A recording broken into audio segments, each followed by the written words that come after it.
बिस्मिल्लाहिर्रहमानिर्रहीम। अस्सलाम वालेकुम। तमाम तारीफ़ें उस पाक परवरदिगार के लिए जिसने बनी नौ इंसान को अता की बेहतरीन बसारत और हसीन समात। नाज़रीन मोहतरम, मैं हूँ आपका मेज़बान सैयद कासिम अब्बास और आज फिर आपके लिए हूँ काम की बात। नाज़रीन, आज के जो हमारे मेहमान हैं वो बहुत स्पेशल गेस्ट हैं हमारे, क्योंकि वो जो है वो एक कंपनी की नशो नुमा के लिए भी काम करते हैं, साथ साथ कंपनी के साथ साथ कंपनी में काम करने वाले मुलाजिमों की भी। तो आप हायरिंग फायरिंग करते हैं, आपका ताल्लुक एचआर से है, आप तकरीबन 5 साल हो गए आपको एज अ प्रोफेशनल एचआर आप हैं। तो बाकी सब इनसे जानेंगे। हमारे साथ मौजूद हैं सुफियान मुग़ल साहब। आप कैसे हैं सुफियान भाई? अल्हम्दुलिल्लाह, अल्लाह का शुक्र है और thank you very much for calling me in your show. बहुत अच्छा लगा यहाँ पर आकर। सर, आप वैसे भी लोगों की सुनते रहते हैं, कुछ हमारी भी सुन लेंगे, तो आपने इस काबिल समझा कि भाई इनकी भी सुन ली जाए? तो जब मैंने सुना तुम्हारे इस टॉपिक के बारे में तो आई फील रियली इंटरेस्टेड कि मैं जो हूँ इस टॉपिक को तुम्हारे साथ कवर करूँ। और कुछ मेजर चीज़ें हैं और कुछ चीज़ें जो मैं समझता हूँ कि मुझे जो है वो पब्लिक के साथ डिस्कस करनी चाहिए। और अवेयरनेस के हवाले से तो मैंने इस चीज़ को जो इम्पोर्टेंस दी और यही ज़रूरी समझा कि मैं कोशिश करके इसको जो है अच्छी तरह से डिलीवर कर सकता हूँ। बेहतर। That's why I am here. बेहतर। तो आप बताएं कि आपने अपना करियर कहाँ से स्टार्ट किया और सारी चीज़ें। एक्चुअली फ्रॉम 2017 से मैंने अपना करियर स्टार्ट किया था। एक FMCG रिटेल चेन से मैंने अपना करियर स्टार्ट किया था।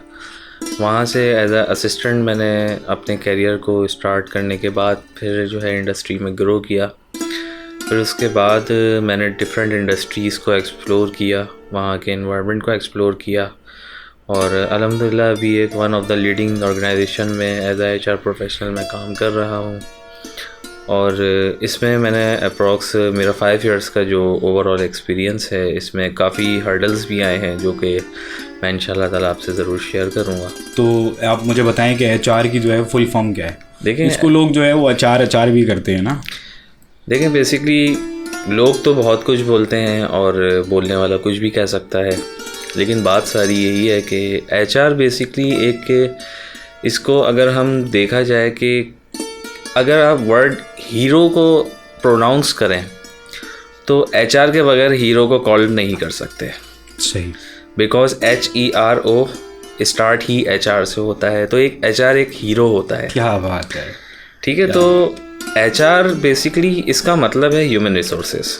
ह्यूमन रिसोर्सेज वो होते हैं जो इंसानों पे काम कर रहे होते हैं। फॉर एग्ज़ाम्पल एक इंडस्ट्री के अंदर एक एम्प्लॉय काम कर रहा है, उससे वहाँ पर काम करने से रिलेटेड उसके जितने तमाम मसले मसाइल हैं, फॉर एग्ज़ाम्पल उसका अटेंडेंस का मसला है, उसकी तनख्वाह का मसला है, इसके अलावा उसके किसी भी किस्म के मेडिकल का मसला है, तो इन तमाम चीज़ों को जो मैनेज करता है वो एक HR करता है, जिसे हम एज अ HR डिपार्टमेंट भी कह सकते हैं, क्योंकि एक डिपार्टमेंट में तमाम लोग मिलकर काम कर रहे होते हैं।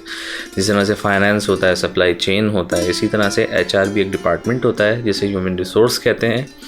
और वहाँ पर इन ही तमाम चीज़ों पे काम हो रहा होता है। और इसकी सबसे अच्छी मिसाल ये है कि लोग जो हैं, जो कंपनी में काम कर रहे होते हैं, वो किसी भी एक प्रोडक्ट के ऊपर या किसी भी एक चीज़ के ऊपर काम कर रहे होते हैं, लेकिन HR एक वाहिद डिपार्टमेंट होता है जो कि इंसानों पे काम कर रहा होता है। सही। तो इस हवाले से एक बहुत ही ज़्यादा इम्पोर्टेंस है किसी भी HR की एक ऑर्गेनाइजेशन में। और कोई भी ऑर्गेनाइजेशन को सेटल करने के लिए, उसको वेल इस्टेब्लिश बनाने के लिए HR डिपार्टमेंट का होना बहुत ज़रूरी है। सुफियान भाई, ये बताएं कि जॉब मार्केट में टैलेंट को रखते हुए कौन सी ऐसी जो है वो कह लें कि स्ट्रेटजी जो है वो यूज़ की जाती है? हम एक कैंडिडेट को जब देखते हैं, फ़र्स्ट ऑफ ऑल सबसे पहले जिस ऑर्गेनाइजेशन के अंदर सबसे पहले ये देखा जाता है कि किस डिपार्टमेंट में कहाँ पर कितने स्टाफ की ज़रूरत है। सही। उसके बाद फिर एक HR का डिपार्टमेंट और HR का कंसर्न पर्सन उसकी जॉब डिस्क्रिप्शन और जॉब रिक्वायरमेंट्स पे काम करता है, जिसे हम शॉर्ट फॉर्म में बोलते हैं JDs। ठीक है, तो जब JDs पे काम हो जाता है, फिर उसके बाद वो चीज़ें जो है वो एडवर्टाइजमेंट की तरफ जाती हैं। सही। एडवर्टाइजमेंट की तरफ जाती हैं, फिर उसके बाद कैंडिडेट जो है वो उसको अप्रोच करता है और बेस्ट फिट जो होता है वो उसके थ्रू जो है वो हायर होता है। तो मुझे ये बताएं कि सर 5 साल में आपने कितने कैंडिडेट्स की हायरिंग की होगी? कोशिश करता हूँ कि ऐसे लोगों को मौका दिया जाए जो डिज़र्विंग है। सही। अच्छा, डिज़र्विंग में समटाइम्स ऐसा भी होता है कि कुछ लोग गलत फ़ायदा भी उठाते हैं। तो ये एक डिटेल डिस्कशन है, क्योंकि जाहिर सी बात है और ये बताना भी ज़रूरी होता है लोगों की नॉलेज के लिए कि एक होता है कि यार एक जॉब किसी को लोगों को पता चलती है। सबसे पहले तो लोग इस चीज़ को नहीं समझते कि किस किस्म की जॉब पे जो है उनको अप्लाई करना चाहिए और किस तरह की जॉब्स पे अप्लाई नहीं करना चाहिए, क्योंकि आजकल फ्रॉड बहुत ज़्यादा हो रहे हैं। सही। और कुछ कंपनीज़ हैं जो कि जॉब्स के नाम पे लोगों से पैसे लेती हैं और उनकी जो है मतलब काफ़ी हैंडसम अमाउंट लेने के बाद वो जो है मार्केट से गायब हो जाते हैं। तो ये इस तरह से फ्रॉड के केसेस ओपन होते हैं और ये ओपन बेसिकली इस तरह से होते हैं क्योंकि हम लोग जो जॉब सीकर हैं वो खुद उनको मौका देते हैं, अपनी कमज़ोरियाँ खुद जाहिर करते हैं। सही। सबसे पहले तो एक कैंडिडेट जो जॉब पे जाता है, जॉब ढूंढने के लिए जाता है, सबसे पहले तो उसको ये चीज़ सीखनी चाहिए, ये चीज़ समझनी चाहिए कि आप कहीं पर जॉब लेने के लिए जा रहे हो तो उस जॉब के बदले आप वहाँ पर काम करोगे तो आपको उसके बदले पैसे मिलेंगे। सही। उसके ऐसा नहीं है कि आप वहाँ पर जाके अपने रोने और अपनी रवात सुनाओ, अपने रोने दुखड़े सुनाओ और अगला बंदा आप पे तरस खाकर जो है वो जॉब दे। इससे बेहतर है कि आप अपनी स्किल्स जो कॉम्पिटेंसी है उसके ऊपर वर्क करें और अपने आप को एलिजिबल बनाने के बाद उस पोजीशन के ऊपर जाके अप्लाई करें। बेहतर। बिल्कुल अच्छा करा कि आपने एक तमीद बांध दी। मैं ये पूछना चाह रहा हूँ कि आपने इन 5 साल में कितने लोगों की कैंडिडेट्स की जो है वो हायरिंग की है? यार एक हायरिंग तो तुम मेरे सामने बैठे हुए हो जो कि मेरे साथ खुद एक फील्ड में काम कर चुके हो और तुम भी मेरी हायरिंग ही हो। बिल्कुल। तो मैं इसको खैर अल्हम्दुलिल्लाह अल्लाह का शुक्र है एक प्राउड फील करता हूँ कि माशाल्लाह से आज तुम एक अच्छे मुकाम पे हो। अल्लाह ताला आपको इसी तरह से कामयाब करे। शुक्रिया। और इसी तरह से अप्रॉक्स मैं नंबर्स में काउंट नहीं करता, मैंने नंबर ऑफ़ 1000 इंटरव्यूज़ किए हैं।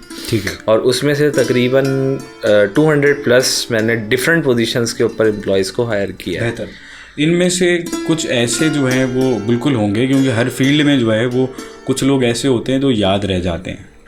आपने जितने कैंडिडेट्स की जो है वो CV आपके हाथ में आई, कोई एक जो है वो बताएं कुछ उन 1000 में से जो है वो कोई ऐसा बंदा जो आपको याद रह गया हो कि यार ये बंदा जो है ना वो बिल्कुल अलग था। जॉब ओपनिंग होती है तो उस पर नंबर ऑफ़ 100 जो है लोग अप्लाई करते हैं, फिर उसके बाद उन तमाम लोगों को अप्लाई करने के बाद फिर उनकी तमाम CVs को सॉर्ट करना, उनको देखना।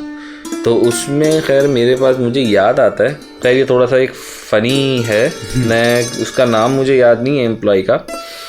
तो उसने मुझे अपनी CV भेजी मेरे ईमेल पर। तो मुझे अच्छी तरह से याद है कि मैं जो हूँ उस टाइम पे बहुत ज़्यादा स्टक था, हमारे पास प्रोजेक्ट लगा हुआ था और हमें हायरिंग कर रहे थे। तो मेरे पास जल्दी में एक CV मैंने उसको ओपन किया। तो वो CV जब मैंने खोली तो अच्छा, CV वर्ड जो है ना इसका मतलब होता है करिकुलम विएट।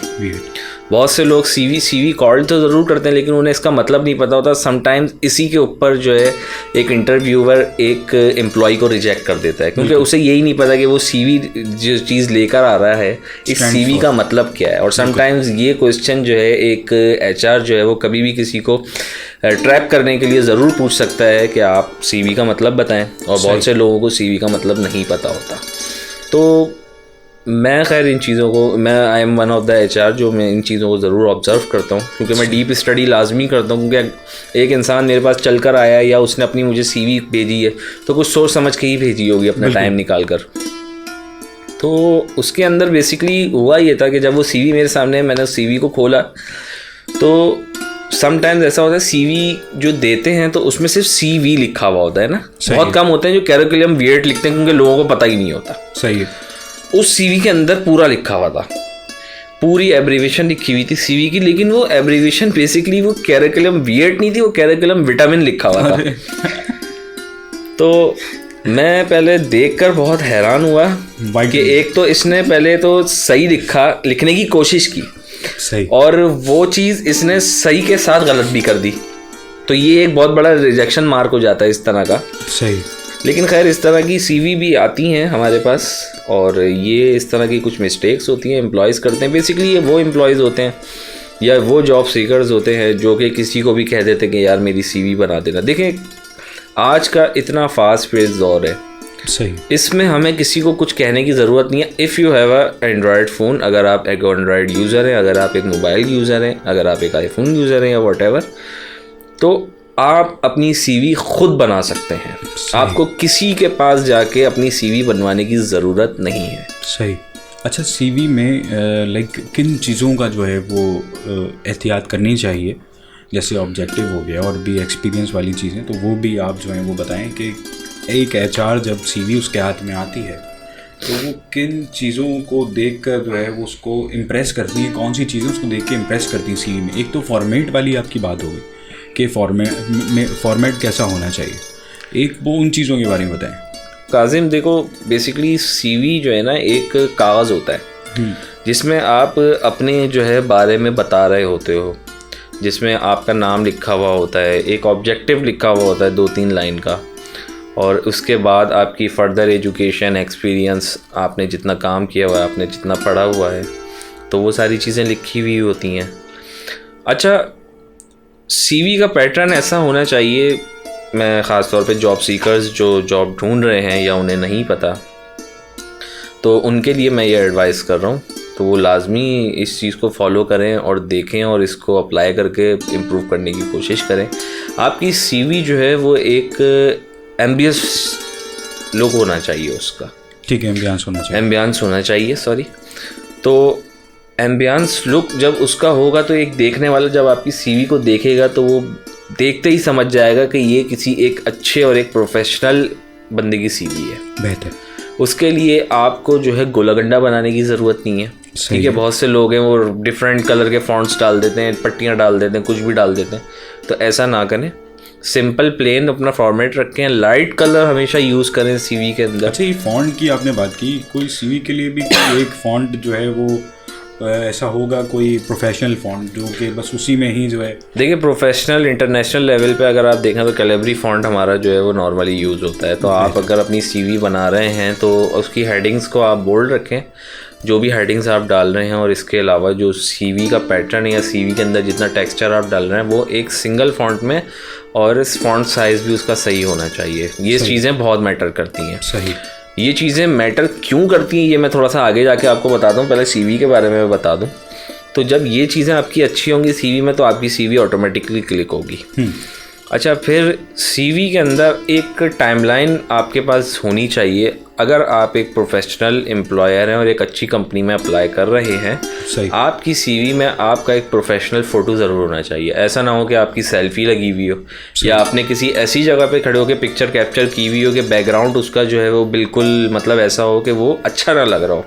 सही। ये चीज़ें आज की जॉब मार्केट में और आज के जो हायरिंग मैनेजर्स हैं और जो रिज्यूम शॉर्टलिस्टिंग करते हैं वो ये चीज़ें लाजमी नोट करते हैं। तो ये कुछ की पॉइंट्स चीज़ें हैं जो आप लोगों को लाजमी पता होनी चाहिए। ठीक है।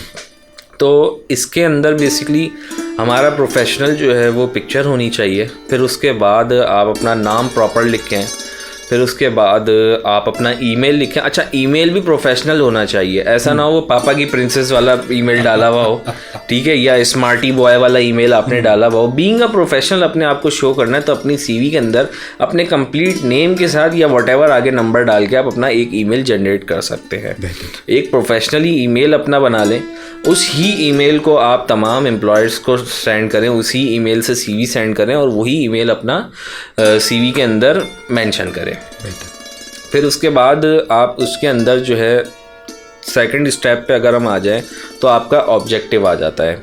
ऑब्जेक्टिव में आपने वो चीज़ें लिखनी है जिसमें फील्ड में आप अप्लाई कर रहे हैं या उस फील्ड में आप जितने अरसे काम कर चुके हैं या जितनी इंडस्ट्रीज़ में काम कर चुके हैं उसकी एक शॉर्ट समरी लिखनी है। सही। और अगर आप समरी नहीं लिखना चाहते तो आप ऑब्जेक्टिव लिख दें। ऑब्जेक्टिव में बेसिकली वो चीज़ें आ जाएंगी जो आप करना चाहते हैं या आपका ऑब्जेक्टिव क्या है, आगे के लिए आपका ऑब्जेक्टिव क्या है, आपके गोल्स क्या है। ठीक है, तो ये चीज़ें लिखने के बाद फिर आ जाता है थर्ड स्टेप पे आपका एक्सपीरियंस। सही। एक्सपीरियंस में लोग सबसे बड़ी गलती ये करते हैं कि अगर उन्होंने 6 से 7 इंडस्ट्रीज़ में काम किया हुआ है तो वो सारी इंडस्ट्रीज़ का एक्सपीरियंस डाल देते हैं। ये एक नेगेटिव मार्क होता है। ओके। नेगेटिव मार्क ऐसे होता है कि अगर आपने इतनी मल्टीपल इंडस्ट्रीज़ में काम किया हुआ है तो फिर आप जॉबलेस क्यों हो। ओके। ठीक है, और अगर आप जॉबलेस हो तो आप कितने अरसे से जॉब हंट कर रहे हो, ये चीज़ें आपकी सीवी से ऑटोमेटिकली ही शो हो जाती हैं। वो ऐसे शो हो जाती हैं कि आप अपनी जिस जिस जगह पे काम कर रहे होते हो, आपने उनका अगर नाम लिखा हुआ है फॉर एग्जांपल, या उनका टेन्योर नहीं लिखा हुआ है कि आपने वहाँ पे कितने अरसे काम किया है, ऐसी सीवीज़ रिजेक्ट हो जाती हैं। नहीं, कुछ लोग तो लिख भी देते हैं यार, वो समटाइम्स लिख देते हैं, बिल्कुल लिख देते हैं, ऐसी बात नहीं है। कुछ लोग हैं जो अच्छे हैं, जो समझते हैं इसकी अहमियत को, वो लोग ज़रूर मेंशन करते हैं। तो इसमें सबसे पहले आप जिस कंपनी में फॉर एग्जांपल काम कर रहे हैं, एज अ करंट एम्प्लॉयर काम कर रहे हैं, एज अ करंट एम्प्लॉई काम कर रहे हैं आप, तो आपको उस कंपनी का प्रॉपर नाम, उसका अगर चाहें तो एक अच्छा सा डिजिटल लोगो, और इसके अलावा कितने अरसे थे टू टिल डेट, मतलब प्रेजेंटली आप काम कर रहे हैं किस कब से, तो वो प्रॉपर मेंशन करें। इसके अलावा उसमें 3 से 4 लाइंस के अंदर अपनी जेडीज को डिफाइन कर दें, डेट सेट। सही। ऐसे लिखना पूरा जो है कि बताना कि मैं सुबह से लेकर शाम तक इतना काम करता हूँ, मैं ये भी करता हूँ, मैं वो भी करता हूँ, तो ये चीज़ें सारी लिखना ज़रूरी नहीं होता। बेहतर। और ये वो एक्सपीरियंस आपका टॉप पे आना चाहिए जो मोस्ट रिसेंट है। इसके बाद फॉर एग्जांपल अगर आपने 2020 से 2023 तक जॉब की है तो ये एक्सपीरियंस आपका फर्स्ट पे आना चाहिए। आफ्टर दैट उसके पीछे आ जाए 2017 से 2020 तक की है तो वो सेकंड स्टेप पे आना चाहिए। ठीक है, ये इस तरह से, क्योंकि आपका जो एम्प्लॉयर होता है, जो आप जहाँ अप्लाई कर रहे हैं, जो रिक्रूटमेंट देख रहे होते हैं, जो रिक्रूटिंग कर रहे होते हैं, वो लोग आपका करंट एक्सपीरियंस जो है वो सबसे पहले पिक करते हैं हायर करने के लिए। तो ये सारी चीज़ें आ जाती हैं। फिर इसी तरह से आप अपने जो है एजुकेशनल बैकग्राउंड में आ जाए तो सबसे टॉप पे आपकी यूनिवर्सिटी या वट एवर आप मास्टर्स कर रहे हैं या वट एवर आपकी लेटेस्ट एजुकेशन जो है वो आपकी सबसे टॉप पे होनी चाहिए। इसी तरह से आप चाहें तो सिर्फ अपनी लेटेस्ट एजुकेशन भी लिख देंगे, वो ही काफ़ी होगा। ज़रूरी नहीं है आपको इंटरमीडिएट का भी और अपने डिप्लोमा का भी और अपने मैट्रिक का भी शो करना हो। ठीक है, क्योंकि वो जो है जाहिर सी बात है, जब तक आप मैट्रिक नहीं करोगे, आप इंटर नहीं करोगे तो डायरेक्ट तो ग्रेजुएशन में नहीं पहुंच सकते ना। तो देखने वाले जो रिक्रूटर होते हैं उन्हें ये चीज़ पता होती है कि ये इंसान जो है अभी मास्टर्स कर रहा है, इट्स मीन इसने जो है सारी जो है प्रीवियस एजुकेशन कंप्लीट की होगी। ठीक है, ठीक है। आफ्टर दैट फिर उसके बाद सीवी के अंदर जो है एक रेफरेंस का कॉलम होता है।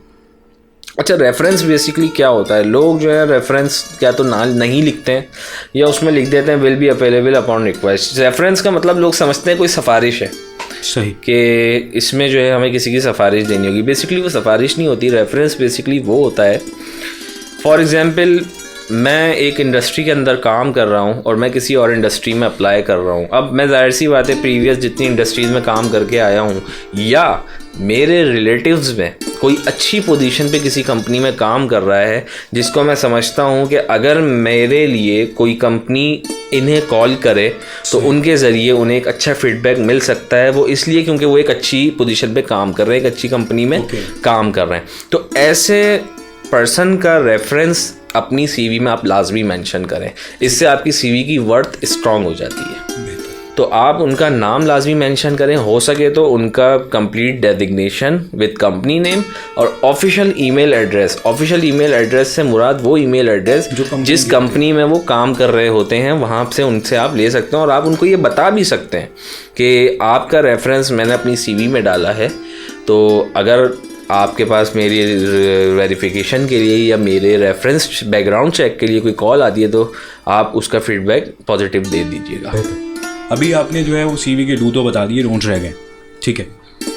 और अब मुझे आप ये बताएं कि भाई अब एक जो है वो एक अच्छी सीवी जो है आपके पास आ गई है, ठीक है। आप इंटरव्यू लेते वक्त जो है वो कौन सी ऐसी टेक्निक्स या कौन से कोई स्पेसिफिक क्वेश्चंस होते हैं जो एक एचआर जो है वो कैंडिडेट से करता है? बीइंग अ रिक्रूटर अगर देखा जाए तो समटाइम्स ऐसा होता है, कुछ एचआर जिनकी मैं मतलब मेरा एक्सपीरियंस रहा है क्योंकि मैंने भी इंटरव्यूज़ दिए हैं, समटाइम्स ऐसा होता है कि हमारी फील्ड में कुछ लोग होते हैं जो कि हम्बल होते हैं और कुछ लोग होते हैं स्ट्रेट फॉरवर्ड होते हैं। फॉर एग्जांपल अगर आप कहीं पर इंटरव्यू के लिए गए हैं तो वो आपसे सिर्फ आपके काम के बारे में पूछेंगे, आपके एजुकेशन एक्सपीरियंस के बारे में पूछेंगे, फर्दर उनका और कोई डिस्कशन आपसे नहीं होगा। और इसके अलावा ऐसे भी होते हैं जो कि आपसे आपके काम या आपके एक्सपीरियंस के बारे में पूछते ही नहीं है, वो आपसे जर्नल टॉक करते हैं और उसी में ही वो आपकी सारी चीज़ें जो है वो नोट कर लेते हैं, जिससे जो है एक स्ट्रॉन्ग ऑब्जर्वेशन कहा जाता है। सही। उसी में ही एक कैंडिडेट को जज कर लिया जाता है कि वो जो है कंपनी के लिए सूटेबल है या नहीं है। सही। क्वेश्चंस देखें बेसिकली स्पेसिफिक नहीं होते। फॉर एग्जांपल अगर कोई एम्प्लॉय आता है हमारे पास तो हम सबसे पहले उससे जो है उसके बारे में पूछते हैं, फिर उससे यही पूछते हैं कि वो करंटली कहाँ काम कर रहा है ना। आपकी जैसे बॉडी लैंग्वेज और ये सारी चीज़ें जो है वो देखी जाती हैं। बीइंग एन HR पर्सन मैंने हमेशा ये प्रैक्टिस रखी है कि मैं बेसिकली मेरी प्रैक्टिस है और मोस्टली HR की आई थिंक यही प्रैक्टिस है जो कि मुझे पता है इंडस्ट्री लेवल पर, कि हम जो है एक एम्प्लॉय को 3 चीज़ों में जज करते हैं। एक उसका एजुकेशनल क्राइटेरिया, एक उसका एक्सपीरियंस और थर्ड वन इज़ बिहेवियर। बेहतर। अच्छा, इन 3 चीज़ों में 2 चीज़ें बहुत कॉमन है और एक चीज़ नेगेटिव है। ठीक है। 2 चीज़ें कॉमन ऐसे हैं, अगर एक एम्प्लॉई का एक्सपीरियंस मैच होता है जॉब रोल के हिसाब से और उसका एजुकेशनल क्राइटेरिया मैच नहीं होता बट उसका बिहेवियर अच्छा है, सही, तो हम उसे जो है जॉब के लिए कंसिडर कर सकते हैं। इसी तरह से सेकंड वन देखा जाए तो अगर किसी का जो क्या कहते हैं एक्सपीरियंस अच्छा नहीं है, सही, और एजुकेशनल क्राइटेरिया और बिहेवियर अच्छा है तो भी हम एम्प्लॉय को कंसिडर कर सकते हैं। सही। थर्ड वन जो नेगेटिव है वो ये है कि अगर किसी का बैकग्राउंड एजुकेशन का अच्छा है और उसका एक्सपीरियंस भी काफ़ी है बट उसका बिहेवियर अच्छा नहीं है, सही, we will not consider him for any position. Okay. उसकी वजह ये है कि देखें एक इंसान जो है अगर वो इंसान नहीं है तो वो हमारे किसी काम का नहीं है। ठीक है।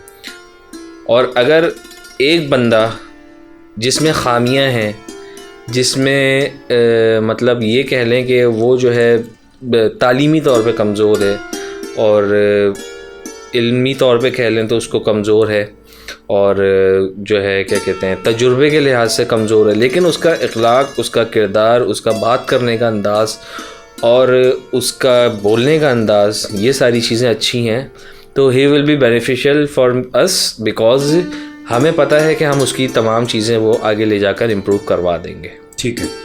अच्छा देखिए, ये तो हो गई हायरिंग की बात। अब आप किसी बंदे को ऑफिस से जब निकालना चाहते हैं और वो बंदा जो है वो जम गया है भाई, वो निकलना नहीं चाह रहा और आप निकालना चाह रहे हैं, तो क्या करते हैं? किसी को निकालने का तरीका हमेशा ये होता है कि बीइंग अ HR पर्सन हमारी प्रैक्टिस यही होती है कि कभी भी किसी एम्प्लॉय को जो है वो फर्स्ट अटैम्प्ट में जो है वो कोई भी एक्शन नहीं लिया जाता। सही। डिपेंड करता है केस के ऊपर। फॉर एग्जांपल कोई फॉर्जरी का केस है, कोई करप्शन का केस है, या कोई जो है मतलब इलीगल मिसयूज़ का केस है। नहीं, उसने वहाँ पे ग्रुपिंग कर ली है और आप बस निकालना चाह रहे हैं उसको। ठीक है, सही है, ग्रुपिंग कर ली है, कोई मसला नहीं है, लेकिन वो एक इंडिविजुअल एम्प्लॉई है। अगर वो किसी भी ऑर्गेनाइजेशन को नुकसान पहुंचा रहा है और ये चीज़ आइडेंटिफाई हो गई है तो उसके ऊपर फिर एक कंप्लीट इन्वेस्टिगेशन होती है जिसमें पहले इंक्वायरी होती है प्रॉपर, उसके ख़िलाफ़ जो एविडेंस हैं वो जो है वो कलेक्ट किए जाते हैं। फिर उसके बाद इंडिविजुअल इंक्वायरी होती है, जो मुलव्विस होता है उसके साथ, या वो इंडिविजुअली अकेला अगर किसी भी किस्म की चीज़ में मुलव्विस है तो उसके ऊपर फिर जो है एक्ट ऑफ लेबर लॉस जो है उसके ऊपर जो है वो कार्रवाई की जाती है, जो कि लेबर लॉ हमारा कहता है। और वो यही कहता है कि एक एम्प्लॉई को जो है इमीडिएट टर्मिनेट नहीं कर सकते या इमीडिएट कंपनी से नहीं निकाल सकते। सही। और अगर उसको इमीडिएट निकालते हैं तो एज़ पर लॉ तकरीबन 3 महीने की जो तनख्वाह है वो और उसके अलावा उसको जो भी इसको मराहत होती हैं वो सारी चीज़ें दी जाती हैं। 3 महीने की तनख्वाह, आप पाकिस्तान में रह रहे हैं, यहाँ पे इस तरह का कोई लॉ पे इम्प्लीमेंटेशन होती ही नहीं है।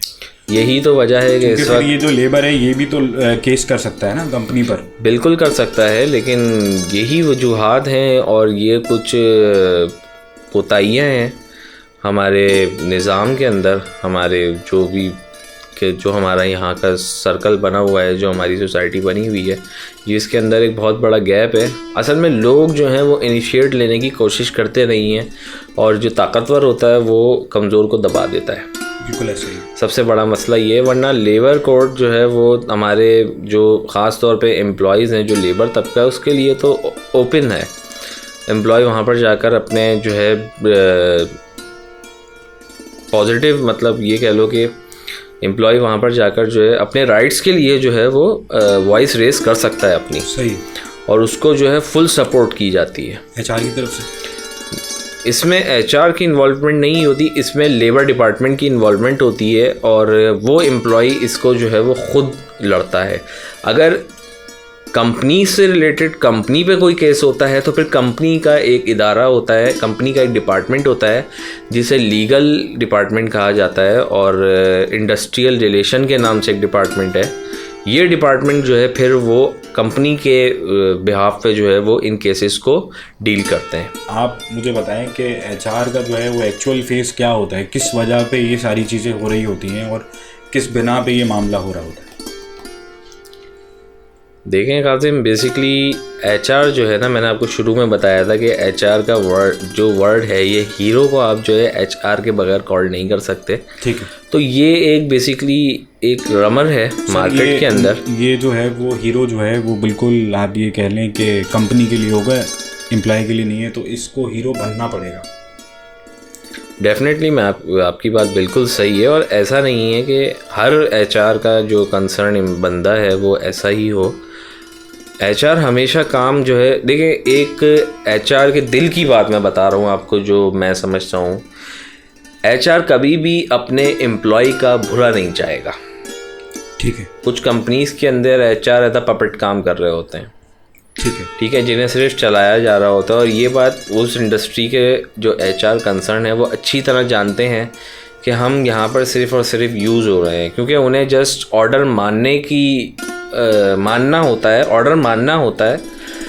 ऑर्डर फॉलो करवाना, उस ऑर्डर को इम्प्लीमेंट करवाना, ये एचआर का काम होता है। लेकिन उसमें एचआर का अपना जो है किसी भी किस्म का कोई कंसर्न, कोई ऑब्जेक्शन नहीं आ सकता। सही। दैट्स वाई, और कंपनी हमेशा फेस पर, मतलब ये समझ लो कि किसी बंदे के कंधे पे बंदूक रख के चलानी हो और कंपनी में कोई बंदा ना मिल रहा हो तो वो सिर्फ एचआर के कंधे पे चल सकती है। सही।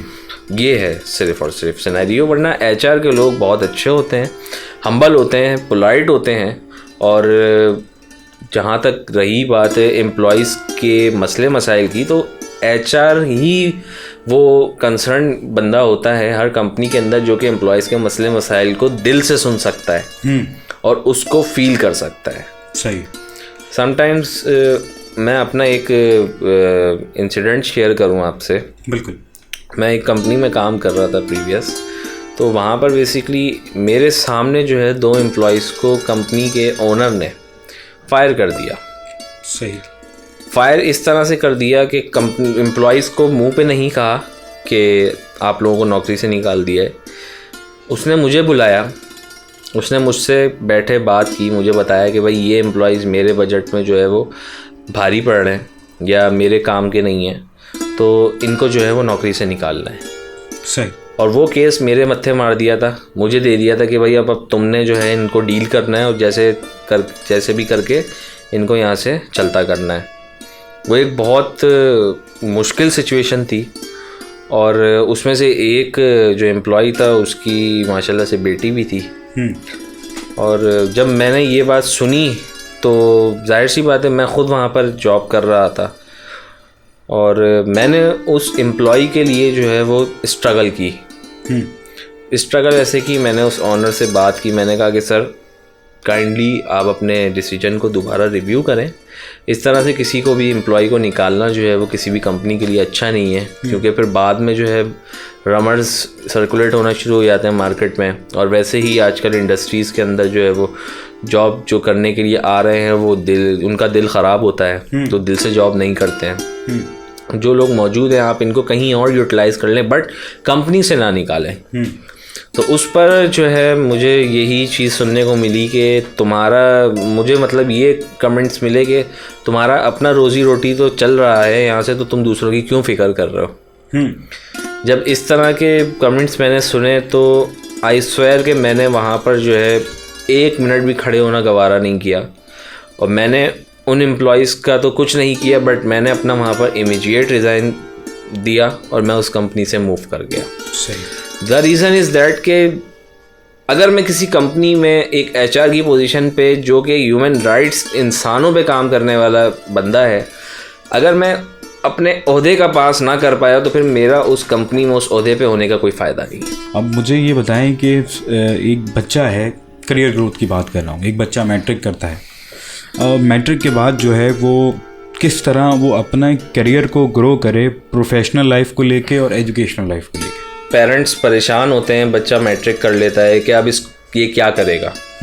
कुछ पेरेंट्स होते हैं जो सपोर्ट करते हैं अपने बच्चों को अच्छी एजुकेशन के लिए और वो उनको कर सकते हैं। जो मिडिल क्लास है, जैसे मैं हूँ, आप है, हम लोग मिडिल क्लास है, और जो प्रैक्टिस हमारे वालिदैन की, मेरे वालिदैन की रही है, और मैं भी उसी चीज़ को जो है वो आगे एड्रेस करता हूँ, कोट करता हूँ कि इंसान जो है वो इल्म हासिल करके, तालीम हासिल करके जो है वो एक वक्त तक खा सकता है, लेकिन अगर उसके हाथ में हुनर दे दिया जाए, क्या बात है, तो वो अपनी 7 नस्लों को खिला सकता है। जबरदस्त। और इस पे एक बड़ी अच्छी मिसाल जो है वो याद आती है, और चाइनीज़ कहावत है बल्कि, कि किसी शख्स के साथ अगर तुम भलाई करना चाहते हो तो उसको मछली पकड़ना सिखाओ। सॉरी, मछली दो नहीं बल्कि उसे मछली पकड़ना सिखा दो। सही है। तो वो जब वो मछली पकड़ना सीख जाएगा तो फिर उसकी आने वाली 7 नस्लें उसको देखकर जो है वो अपना खाने का जो इंतज़ाम है वो खुद करेंगी। तो मछली पकड़ना कौन सिखा रहा है? देखें, मछली पकड़ना सिखा कौन रहा है, ये ढूंढना जो है ये आपका अपना खुद का काम है। ठीक है। वो ऐसे कि हमारे पास जो है आज हम बहुत डिजिटल मीडिया में जो है वो बैठे हुए हैं, डिजिटल दौर में बैठे हुए हैं, और हर घर में जो है वो किसी के पास अगर खाने के लिए पैसे नहीं है लेकिन उसको मोबाइल चलाने के लिए, उसमें पैकेज करवाने के लिए पैसे ज़रूर हैं। ठीक है, तो हमारी यूथ जनरेशन जो है वो उसको चाहिए कि अपनी इन चीज़ों को जो है वो पॉजिटिव यूटिलाइज करे। घर से निकल के ही किसी भी चीज़ को सीखना ज़रूरी नहीं है। आप जो है घर में रहते हुए YouTube के ऊपर जो है वो एक से एक चीज़ जो है वो सीख सकते हैं, अगर आप वाकई में कुछ सीखना चाहते हैं। बिल्कुल ऐसे ही। ठीक है, तो आपको किसी भी इंस्टीट्यूट में जाके पैसे खर्च करने की ज़रूरत नहीं है। और अगर आप समझते हैं कि आप फिज़िकली जो है कोई चीज़ सीखना चाहते हैं तो उसके लिए काफ़ी सारे इंस्टीट्यूट्स हैं जिसे हम एक टेक्निकल एजुकेशन के तौर पे जो है वो सुनते हैं, और हमें पता है कि टेक्निकल एजुकेशन जो है वो एक बड़ा हिस्सा है हमारे एजुकेशन सिस्टम का, लेकिन इस वक्त पाकिस्तान का टेक्निकल एजुकेशन जो है वो तबाह हाल हो चुका है। बिल्कुल ऐसे ही। ठीक है, इस सिस्टम में रहते हुए तालीम को हासिल करना इस वक्त जो है, और वो तालीम जो आपके लिए फ़ायदेमंद हो, सही, ठीक है, ये बड़ा मुश्किल है। तो इसके लिए सबसे अच्छा ये है कि आप अपने इंटरनेट पे गेम्स खेलने के बजाय, फेसबुक पे स्क्रॉलिंग करने के बजाय, इंस्टाग्राम पे लड़कियों से बातें करने के बजाय, आप जो है अपने इस टाइम को जो है वो पॉजिटिवली यूटिलाइज करें, सीखें। इंग्लिश टीचर से सीख लें, इंग्लिश टीचर से सीख लें, किसी से भी सीख लें, आपको जो अच्छा लगता है आप उससे सीख लें। बात भी हो जाएगी, काम का काम भी हो। बिल्कुल ऐसा ही है, आप सीखना चाहें तो किसी से भी सीख सकते हैं, लेकिन बात ये है कि आप वाकई में सीखने वाले हो। जी, ठीक है ना। तो ये सारा सिस्टम जो है बेसिकली वो तभी डिपेंड करता है आपके इंटरेस्ट के ऊपर। अब आपका इंटरेस्ट जो है, फॉर एग्जांपल मैं मतलब ज़्यादातर देख रहा हूँ हमारी यूथ जनरेशन जो है वो लड़कियों के चक्कर में कह सकते हैं, लड़कियों के चक्कर में फेसबुक पे जो है वो 18-18, 20-20 साल की पापा की परियां और बहुत सारी परियां जो है वो उड़ रही होती हैं। और तो मैं उनको देखता हूँ और मैं यही सोचता हूँ कि यार ये जो है मतलब ये अपना टाइम यहाँ पर इन चीज़ों में ज़ाया कर रहे हैं। इसके अलावा इतनी चीज़ें जो है वो इस वक्त दुनिया में डेवलपमेंट हो रही है कि अगर आप उसको एक्सप्लोर करने के लिए जाएं तो आपको इन चीज़ों की तरफ देखने का टाइम ही ना मिले। एक्सप्लोर करते वक्त फंसा लें किसी को। देखें, अब ये फंसने और फंसाने की बातें जो है ना, ये दूसरी तरफ ले जाएंगी, सही, दूसरी तरफ चली जाएंगी। सही।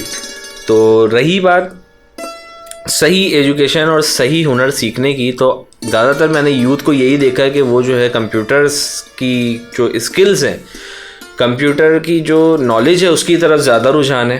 तो अच्छी बात है ये हमारी यूथ जनरेशन के लिए, और उन्हें चाहिए भी कि वो आगे ग्रो करें, क्योंकि अब ईच एंड एवरीथिंग जो है वो हमारी आगे जो है वो डिजिटल ही होने वाली है।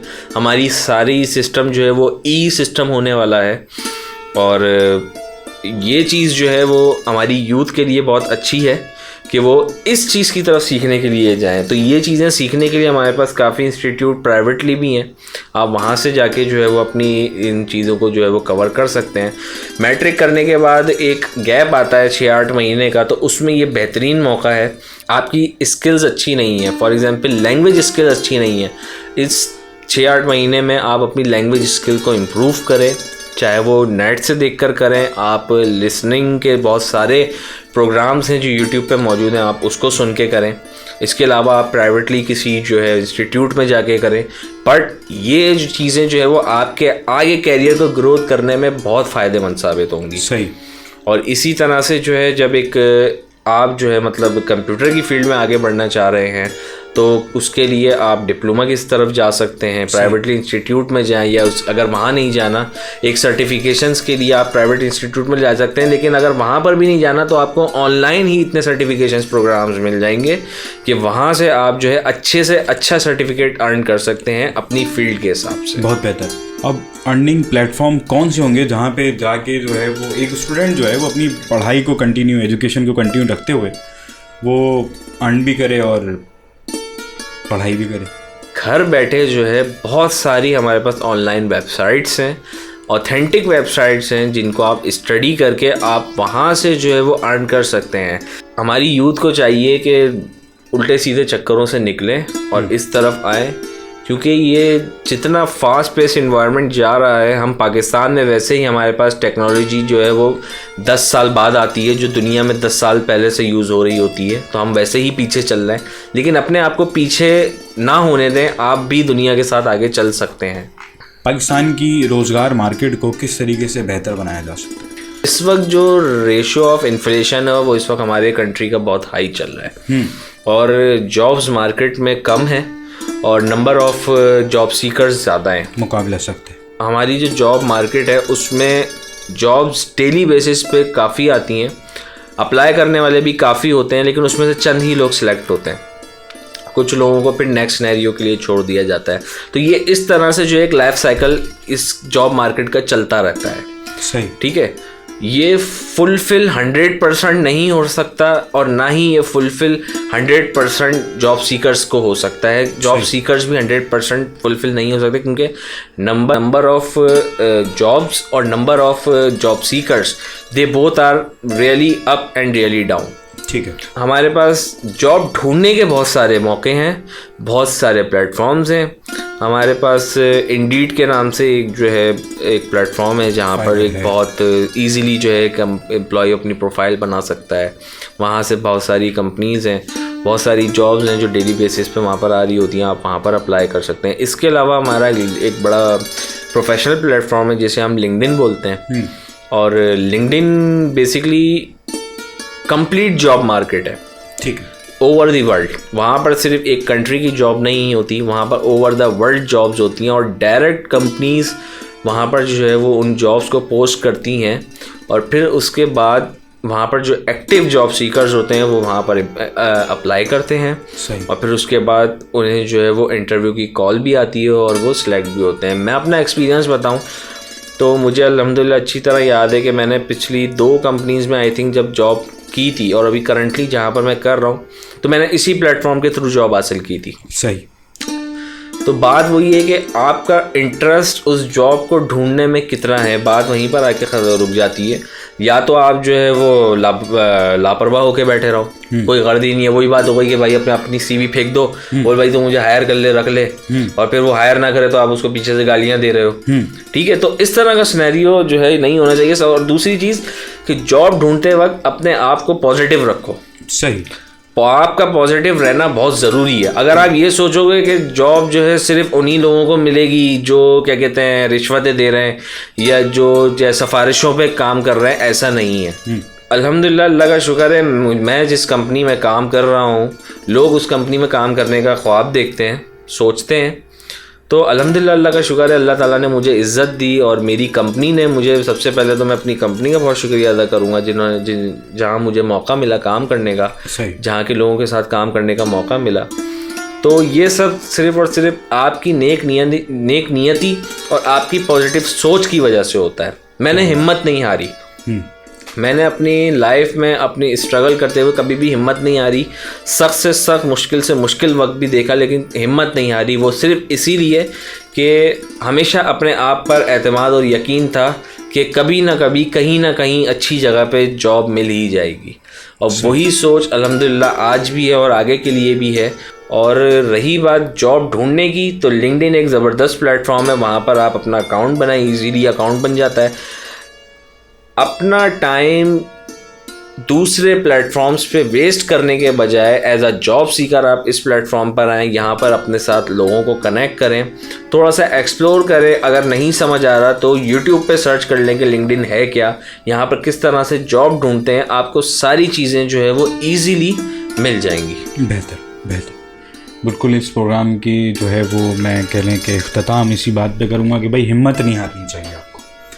तो नाजरीन, हमारे साथ मौजूद थे सुफियान मुगल साहब, जो कि एक अच्छी बात, एक काम की बात बता रहे थे। बहुत सारी काम की बातें सुफियान मुगल साहब ने हमें बताई। तो अपने मेज़बान सैयद काज़िम अब्बास को दीजिए इजाज़त। खुदा हाफिज़।